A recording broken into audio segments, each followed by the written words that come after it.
আওয়ামী লীগের chapter closed, open করার কোনোই অবকাশ নেই। আওয়ামী লীগের পুনর্বাসন জনগণ মেনে নেবে না বলে মন্তব্য করেছেন বাংলাদেশ জামায়াত ইসলামীর আমির ডাক্তার শফিকুর রহমান।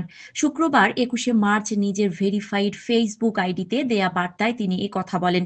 তিনি বলেন, বর্তমান পরিস্থিতিতে সর্বস্তরের জনগণকে সংযত, সতর্ক এবং ঐক্যবদ্ধ থেকে দলমতের ঊর্ধ্বে উঠে দেশের বৃহত্তর স্বার্থে দায়িত্বশীল ভূমিকা পালন করার আহ্বান জানাই। জামাত আমির বলেন, আল্লাহ তালার একান্ত মেহেরবানিতে আমরা পবিত্র রমাদানুল কারিম অতিক্রম করছি। বাংলাদেশ ইতিহাসের একটি গুরুত্বপূর্ণ বাঁক অতিক্রম করছে।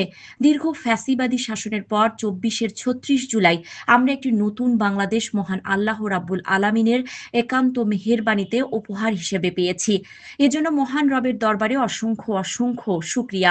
এ সময় দেশকে অস্থিতিশীল করার জন্য পতিত ফ্যাসিবাদীরা দেশের ভেতরে এবং বাহিরে নানান ষড়যন্ত্রে লিপ্ত উল্লেখ করে তিনি বলেন, বাংলাদেশে নির্যাতিত ১৮ কোটি মানুষের দাবি গণহত্যাকারীদের বিচার, ২৪-এর শহীদ পরিবারগুলোর পুনর্বাসন, আহত এবং পঙ্গু অসংখ্য ছাত্র, তরুণ, যুবক ও মুক্তিকামী মানুষের সুচিকিৎসা, একটি সুষ্ঠু নির্বাচনের লক্ষ্যে ১৫ বছরের সৃষ্ট জঞ্জালগুলোর মৌলিক সংস্কার সাধন করার প্রয়োজনীয় প্রস্তুতি গ্রহণ করা। তিনি আরও বলেন, এ সময় জনগণ অগ্রাধিকার ভিত্তিতেই গণহত্যার বিচারটাই দেখতে চায়।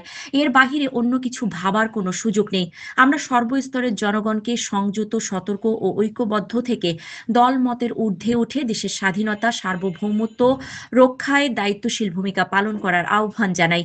এ সময় তিনি এ পরিস্থিতি থেকে উত্তরণে আল্লাহর কাছে দোয়া ও সাহায্য কামনা করেন। ডাক্তার শফিকুর রহমান আরও বলেন, আওয়ামী লীগের চ্যাপ্টার ৩৬ জুলাই ক্লোজড হয়ে গিয়েছে। নতুন করে ওপেন করার কোনো অবকাশ নেই।